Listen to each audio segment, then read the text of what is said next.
Hare Krishna, everyone. So we are here reading from Venu Gita by His Holiness Shivaram Swami, Krishna in Vrindavan series, and we're continuing with chapter 12 or 13, chapter 13, Giriraj as Hari-dasa-varya. And so in the last reading, we heard Vishaka Devi describing the first ecstatic symptom, the primary symptom of Giriraja's devotional ecstasy, which is romancha, or the hairs of his body standing on end in the form of grasses. And today she's going to describe the next one. So I'll pick up the reading here. Vishaka addressed her Sakis and looked specifically towards Sri Radha. Friends, I have described the primary ecstasy of Giriraj, and with your permission, will describe the second symptom known as ashru, or the shedding of tears. At this time Rupa Manjari entered the room, and glancing at Lalita, she came forward and placed a fragrant jasmine garland about Radhika's neck, saying, "The florist's daughter, Narmada, has sent this for you. It is made of flowers from Govardhan Hill." At the mention of Govardhan Hill, Radhika once again cast a glance out the window towards the King of Mountains. As she did, the window, walls, and indeed the entire room was bathed in a blue aura that was the reflection of her eyes. Vishaka continued, "If you ask what Giriraj's ecstatic tears are, then the answer is given by the word paniya. His tears of happiness are the myriad bodies of water in the form of lakes, rivers, waterfalls, and springs, which decorate the form of Govardhan Hill. Both the grass and water indicate great jubilation in the service of Sri Krishna, Pramoda Vyanjaka. The beautiful waterfalls of Govardhan cascade along golden rocks embedded with rubies, sapphires, and diamonds. They sparkle like streams of tears and are the liquid prema flowing from the all-pure heart of Hari-dasa-varya. At the description of such great love, all the gopis breathed in unison, marveling at the exhibition of such unparalleled devotion. They craned their lovely necks, exquisitely decorated with strands of pearls, to look out the window and witness the many waterfalls of Govardhan Hill. Vishaka continued, "The crystal clear waters are not only tears of ecstasy, but puja, offerings of devotion for the service of Krishna. Dear friends, just hear of the glory of Giriraja's waters, which excel the service of the demigods, put to shame the opulence of a king, and defeats the decoration on the body of Urvashi. The beautiful waterfalls of Govardhan Hill are full of fragrant water, humbling the aroma of the gardens in Swarga. These waters are cooling to the touch, and as a beverage can be compared only to themselves, for the nectar in which the demigods indulge pales in their wake. When Krishna and his entourage of friends and animals are thirsty, they drink deeply of this divine elixir and become refreshed and happy. Indeed, as if having drunk some intoxicant, they become overwhelmed in ecstasy and sometimes roll on the grass, and sometimes they dance and sing. In the summer heat, there is no greater source of amusement for Keshava than to make the cows enter the waters of a lake. Following behind with his chums, they play games, chase fish, jump like frogs, and make many funny sounds. Imagine the great fortune of this hill, who daily embraces the body of Govinda within its waters and is never satisfied." Feeling transcendental envy at the unparalleled opulence of Giriraj, Vishaka became choked with emotion. She thought, "The gopis undergo countless hardships to achieve the embrace of Sri Krishna, and this hill daily clasps his blackish form of condensed nectar to his heart, with no effort, and in plain view of all the creatures of Raj." Radhika touched Vishaka's hand with her fingertips, soothing her afflicted heart. Vishaka's jealousy was not for her own benefit, but for that of her cherished girlfriend, Sri Radha. Feeling her reassuring grace, she became composed and continued, "These waters of Govardhan are supremely pure and are equivalent to the Ganges water, sanctified 1,000 times. As such, they are sacrificial ingredients for the worship of Hari. When he washes his mouth and drinks this water, it is known as achaman. And when he washes his feet, which are decorated with the dust of Raj, it becomes a highly celebrated padyam. The limits of these waters are beyond my description, and what I have said is but a fraction of their true glory. When the multicolored waterfalls happily meet the transparent lakes of Govardhan Hill, a wonderfully sweet kirtan ensues. Only the songs these waters sing can describe their own fortune and happiness in the service of Hari. Vishaka Devi paused for a moment, appearing to have completed her description. Then, with a calm gesture, she continued, "There is one more thing, out of many countless things, that comes to mind with the meaning of paniya. Govardhan not only offers its sparkling waters, but also a wide variety of drinks from the juice of fruits like amra, mango, and pilu. In addition, there are many types of honey made from the nectar of the flowers blossoming on Giriraja's body. These refreshments are extraordinary in color, aroma, and taste, and are a most suitable reward for a hard day of herding and play. O friends, such beverages are the oozing form of Giriraja's prema, and are greedily honored by Krishna and Balaram in appreciating of his great devotion to them." Charming Tungavidya inquired, "We understand how the hairs of Govardhan Hill stand on end, and how tears of love flow in the form of waterfalls. But how is perspiration manifest as a symptom of his ecstasy?" Vishakadevi smiled slightly. "When the vital life force contacts the water element, the shedding of tears ensues. When that same force comes in contact with air, trembling, failing of the voice, and standing of the hairs occurs. Similarly, when the fire element contacts the force of life, at that time perspiration occurs. There is no doubt that this same ecstasy, heralded by perspiration, takes place in Giriraj. This perspiration, known as sveda, occurs due to jubilation, as is the case with Govardhan Hill, fearfulness, or anger. Sakis, do you remember the recent incident when our Radhika saw Sri Hari standing at the gate of Nandagaon, his hands resting on the shoulder of Subalsaka? Due to an awakening of great love caused by seeing her beloved, pearl drops of perspiration manifested all over Gandharvika's transcendental form. In an attempt to cover her feelings, she began to rebuke the sun, although it was early morning and the air was still cool. Sri Radha became very embarrassed when the telltale signs of her ecstasy were exposed. She covered her slightly smiling face with her veil and lowered her happy eyes at the sound of her friends giggling. "Vishake, speak on," she said. Looking at her beautiful friend, Vishaka Devi became mystified by the picture of Radhika's lotus face submerged in the mood of bashfulness. Struck by a sidelong glance from the moist, reddish corners of her doe-like eyes, cast through the tissue-thin veil held by her delicate thumb and index finger, Vishaka was drawn to delve further into that enchanting condition. "I have also seen perspiration caused by fearfulness. Once Sri Krishna dressed in the guise of Abhimanyu to trick Jatila and gain entrance into this very house. While on the path to Jabat, he happened to meet Raktaka, who was on an errand from Mother Yashoda. Seeing Abhimanyu, the ever-angry obstacle to his beloved friend's happiness, Raktaka began to rebuke him with strong words which I cannot repeat in the assembly of gentle ladies." At this, all the gopis began to chuckle and moved a little closer to hear what was being said. After releasing a tirade of abusive words at the disguised Krishna, Raktaka saw his object of ridicule simply smile with great satisfaction, his eyes full of tears. When he heard Krishna's voice and saw his flute, Raktaka became fearful at having chastised his master, and perspiration flowed all over his body like rain. This was an example of perspiration due to fearfulness. Enchanted by the pastimes of Sri Krishna, the gopis became eager to hear more, and Lalita Devi gestured to Vishaka to continue. To punish the inhabitants of Vrindavan, proud King Indra sent torrents of rain over the area and inundated the entire land. In return, Govardhan Dhari humbled the leader of the Devas, who committed many offenses against his master, Giriraj, the inhabitants of Vraj, and our cows. Seeing all these incidents from a vantage point above the clouds, Garuda became overwhelmed by anger, and his perspiration mixed with the rain as it fell to the earth.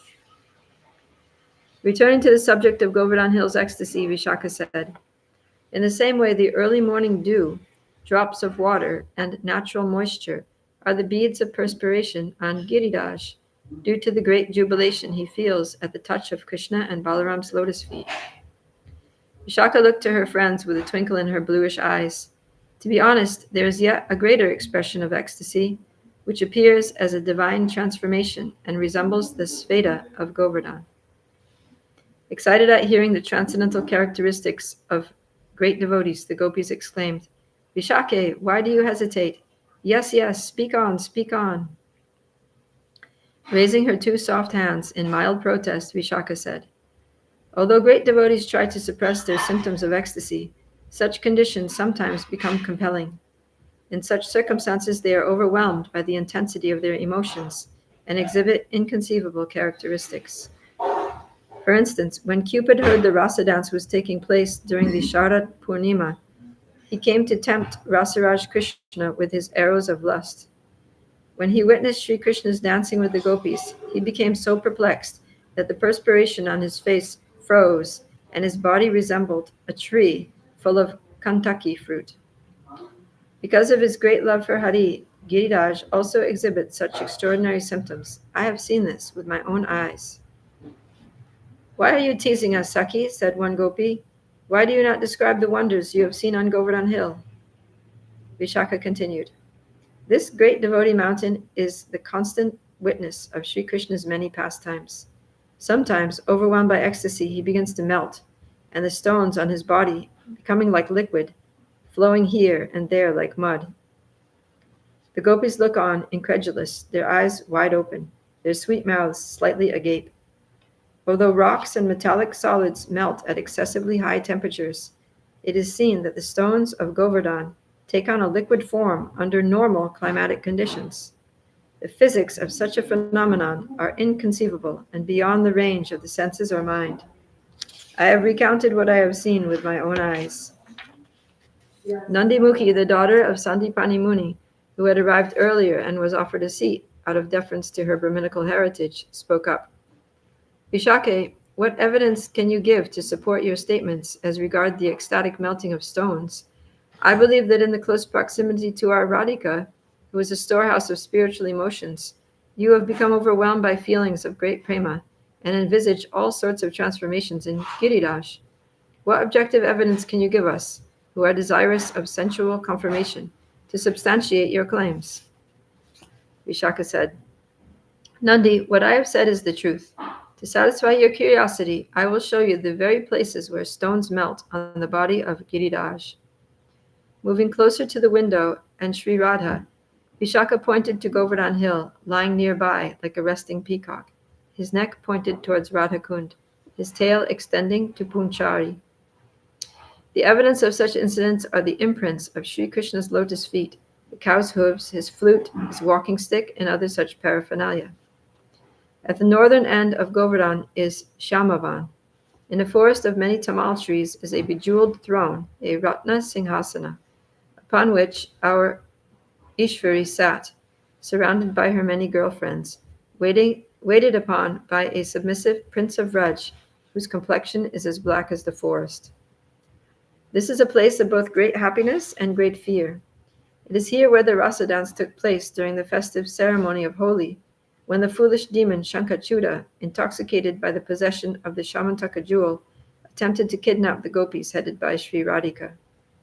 At the mention of Shankachuda's name, all the gopis became agitated and embraced each other. They cast fearful glances here and there, their bodies shivering at the remembrance of the grisly event. Disturbed by mention of that unpleasant incident, Lalita Devi cast an angry glance at Vishaka and said, Why do you invoke inauspicious omens upon our heads at a time when the gopis are already floundering in the deep well of separation from Govinda? If you remember a happy pastime at Shamakutir, which caused the stones of Govardhan Hill to flow, then pour such sweet nectar into our ears, but do not haunt us with the acrid memory of that nightmare. Vishaka glanced apologetically at Lalita's lotus feet and said, The lush Pushpavan is situated between Kusum Sarovara and Shamkutir. While picking flowers for the worship of the sun god, we were accosted by the impetuous son of Nanda and charged with thievery of the forest's natural opulence. Looking around her, Vishaka said, All of you were there when a great argument arose between Radhika and Madhava regarding the proprietorship of the forest of Vrindavan. This debate was never quite settled due to the untimely arrival of one Brahmin messenger known to us as Nandimukhi. All the gopis made angry glances at the saintly daughter of Sandipani Muni, who responded with an innocent and demure smile. To this day, I have not discovered the contents of the message she brought to Hari. Need I remind you all how we were forcibly cast into an ocean of confusion and submitted to much humiliation as a consequence of this substance?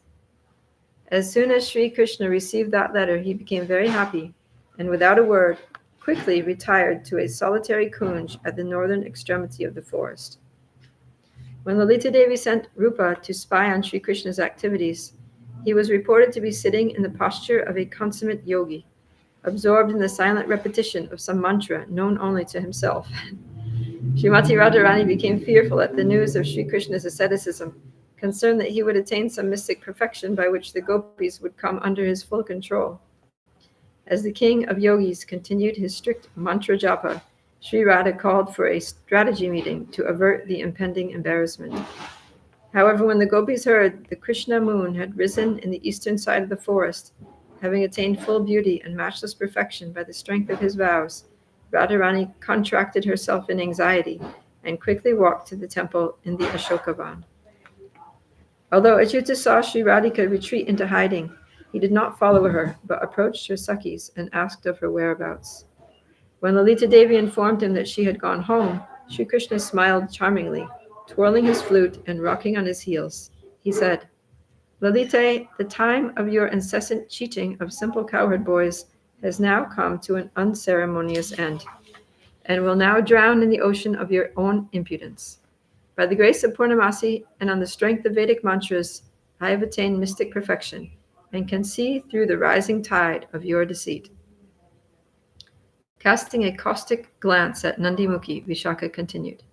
At that time, Nandimukhi, who, though a Brahmana, avowed to truthfulness, was constantly prone to giving questionable advice because of her strong affection to Sri Krishna, whispered into Lalita's ear, "Lalita, if Madhava has now become a Vedanta Vit Sarvagya Siddhamuni, one who by the power of Vedic knowledge has achieved the perfection of omniscience, why should you vainly be at fault by refusing to tell him where Radhika is?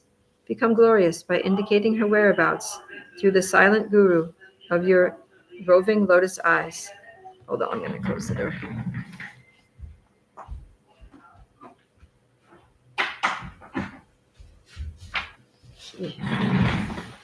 Eyes. At this, Radha, who was happily absorbed in remembrance of Sri Hari's incomparable pastimes, spoke up, surprised at the duplicitous advice of her friend. "Nandi, how could you betray me in that way?"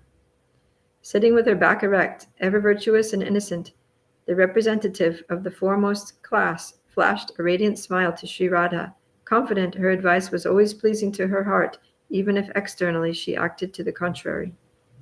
Vishaka continued. On Lalita's indication, Sri Krishna went to the Ashoka Kunj, where Radhika was hiding in the intimate association of her maidservants. What happened at that time is known only to Sri Radha and her confidants, for the Sakhis became distracted by the visit of the 6 seasonal Lakshmis, who came to Vrindadevi to receive their services to the divine couple. From the testimony of my Rati, I understood that after many pleasant exchanges, Radha and Krishna contrived to deceive us by the strength of his mantra siddhi. Krishna anointed Radhika's golden form with a mixture of black aguru and musk, dressed her in his clothes and ornaments, and even gave her his own flute. Seating her on a kusha mat facing north, he sat beside her, attired in his usual dress. When the Sakhis finally came and saw 2 Krishnas sitting side by side, silently reciting mystical incantations, they became perplexed and full of doubt. Recalling their humorous predicament, the desire to hear of Krishna's pastimes gave way to a flood of laughter that completely immersed the gopis and caused even the birds to rejoice. Then, mimicking a bewildered Lalita Devi, Vishaka said in a voice full of merriment, "At that time, Lalita looked our way with wide open eyes, and, with an air of complete confusion, said, 'O Sakhis, what country have we come to where there are 2 Krishnas? They both wear peacock feathers. They are both black like the tamal tree. They both wear garlands of forest flowers, and they are both dressed in beautiful yellow garments that enchant our minds. At the exclamation of a land with two Krishnas, even Sri Radha plunged into the ocean of the gopis' laughter, thus causing it to flood its boundaries, roll out the window, and inundate both the animals and the humans of Javat, who began to laugh uncontrollably, but for no visible reason.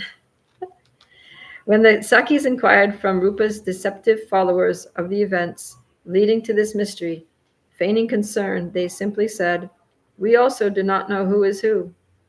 They were already in this condition when we arrived. While frantically inquiring as to what happened, trying to identify who was Radha and who was Krishna, they became frightened and would not speak with us. Then Vrinda, who must have been a background accomplice to this dilemma, said, "Lalite, I think the one doing mantra japa with the Rudraksha beads in his hands and sitting on a kusha asana is the guileful Krishna, who with the help of some mantra gave Radhika a form like his own to sport with her at will." Stunned in fear, I said, "Saki Vrinda, Holy Mother Purnamasi, who is generally the well-wisher of the Vrajavasis, has suddenly become a troublemaker for us in all respects. This clever boy, who is skilled in the art of deception and practiced in the incantation of complex lies, has given Radhika a form like his own by practicing some powerful mantras. Even I do not know who is who." Seeing the feigned bewilderment on Vishaka's face, all the gopis were enthralled with her story, and they continued to laugh among themselves, showering happy glances upon each other. Lalita Devi led the narration for a moment and said, "At that time, Chitra said in great alarm, 'O Sakis, please listen. What will we say to Jatila if we return home without Radhika? If at the conclusion of this day we hand over her daughter-in-law dressed as Nandanandana, what abuse will she not shower upon us from the inexhaustible cloud of her foul tongue?'" Having composed herself, Vishaka continued. Once again, Nandi Mukhi, whose purposes are difficult to comprehend, intervened and said, "Chitre, why are you unnecessarily worried? From fear of invoking Jatila's wrath on himself, causing further enmity among their families and slackening Jatila's faith in Radhika, Sri Krishna will certainly return her female form. However, it is not good that she remains by his side doing this mysterious mantra japa. Because his mind is unpredictable, his purposes always selfish, and his ways full of cunning. He may just take her elsewhere beyond our vision." Then Lalita said to the real Krishna, thinking him to be Radhika, "Ho, ho, we know who among you is who. O Radhe, put on your own Nilambara dress and give up this trickery and duplicity. Let us leave this Krishna to sit on his kusha seat, chanting potent mantras for his own mysterious purposes. Most certainly we set out at an inauspicious moment this morning and are now reaping the fruits of our hasty mistake. By transgressing the will of the gods, we are now subjected to such great tribulation." At this, Sri Krishna, who had rehearsed Radhika's voice to perfection, said, "Lalite, the mishap that happened to me today cannot be spoken of aloud or in public. As you are my dearest friend and ever well-wisher, if we find a private place, I shall whisper these esoteric events in your ear." When the gopis heard Sri Krishna speaking in Radhika's voice, they had no doubts that he was her, and anxiously surrounding her, they showered Sri Krishna as Radha with a barrage of questions. When the Sakis touched Krishna, they were startled at the intoxicating effect of his influence. They said, "O Radhe, your hands, fingers, feet, eyes, cheeks, forehead, ears, indeed your every limb, has become like Hari's. How did it happen that only your voice has remained unchanged?" Thinking that Krishna had naturally transferred his amorous potency to Radha, they did not question why her touch caused the same loving sensations in their hearts. Then Sri Krishna, whom the bewildered gopis thought to be Radhika, said, "Sakis, after Krishna hypnotized me with the mantras obtained from Purnamasi, I lost consciousness and do not know what desires of his he fulfilled. However, when I woke from a trance-like state, I watched as he performed Achaman, and while blowing on water thrice, he chanted mystic incantations. He then smeared that water all over my body, although I desperately tried to stop him. As he did so, I was amazed to see my form adopt the qualities of his own. Because I kept my mouth closed, he was unable to place water in my throat, so only my voice remained unchanged. After this extraordinary exhibition of mysticism, Krishna continued to sit on his kushamat, practicing mantras for the achievement of some hitherto undisclosed end. Leaning towards us with eyes expressing concern, Krishna spoke quietly with his honey-scented breath. Whatever else happened cannot be spoken openly, but I cannot keep it to myself either. If I find any of you alone, I will tell that person what is not possible to disclose in front of this assembly of gopis. Here in this extraordinary story, the Saki said, Radhe, we are your intimate friends. Why should you be shy before us, or reluctant to relieve the burning aching in your heart? But Krishna, playing as Radhika, remained motionless and silent. Thus the Sakis went out in a bewildered state, leaving only Lalita behind, confident that she would inform them of everything she heard. Absorbed in the memory of that pastime, small beads of perspiration appeared on Vishaka's charming forehead as she spoke. What transpired while Lalita and Krishna were in that kunj, I came to know after Krishna, as Radha, invited me into his confidence through the messenger of an amused Lalita, who emerged from that place after an exchange of merry words. Sakis, I know that you too were subjected to the same cunning and hilarity as I, having received the same invitation one after another. When I entered the kunj and sat anxiously beside whom I thought to be Sri Radha, but in reality was Sri Krishna, I was amazed to feel the same masculine presence which he radiates. Taking my hand, he began to stroke it and say in Radha's feigned voice, Vishake, I will reveal to you what happened earlier. Then he lovingly stroked my hair and kissed my cheek. I recoiled and said, Saki Radhe, this kind of extraordinary behavior is not befitting a lady. Although in the form of Sri Krishna, why are you now making advances to me like he? This is not proper. Attempting to overcome her own laughter while speaking over the laughter of her friends, Vishaka continued. In Radha's voice, he said, Saki, this is the secret I wanted to tell you, for this is what that knave Sri Krishna did to me.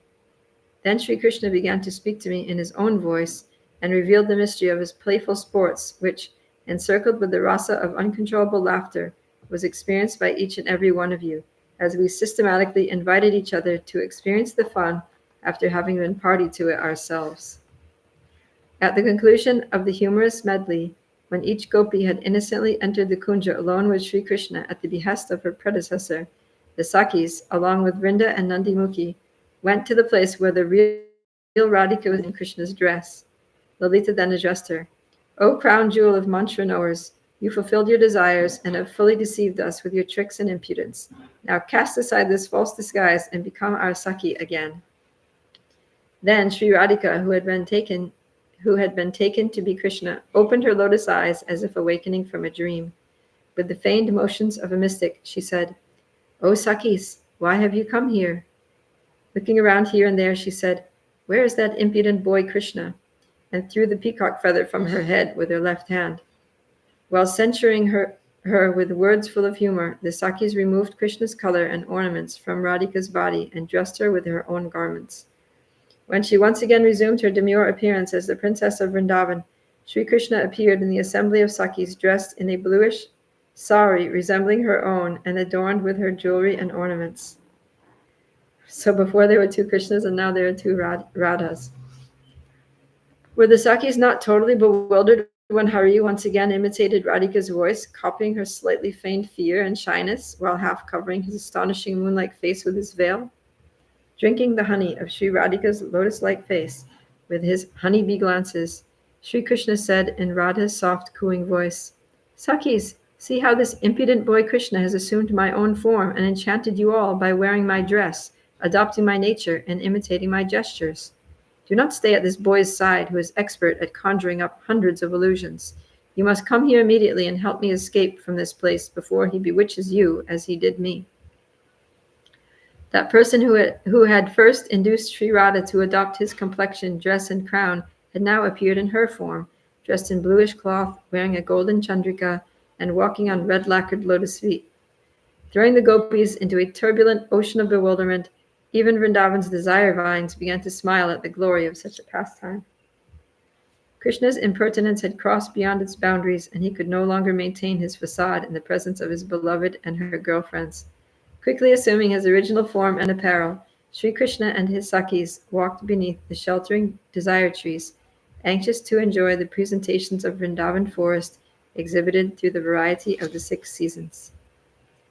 Concluding her discourse, Vishaka opened her eyes wide and held up her right hand. Govardhan Hill had been the immediate witness to the pastimes of Sri Radha disguised as Sri Krishna and Sri Krishna disguised as Radha amidst the beautiful forest of gopis in Shamavan. Overwhelmed at such spectacles, he began to melt in ecstasy. The stones flowed like water everywhere, and as Sri Krishna departed with his entourage, his footprints remained in the soft sludge of molten rock. To this very day, his footprints remain by Kusum Sarovara. Now, just see them over there. As Vishaka concluded her narration, she intimated the location of Krishna's footprints by pointing her hand. It appeared to the gopis that they were no longer in the moon tower at Javat, but standing in dark Shamavan, just near the now solid Shila, bearing the footprints of Hari. Gazing at each other, the gopis attested to the authenticity of those footprints, seeing the mark of the lotus, thunderbolt, and trident clearly marked therein.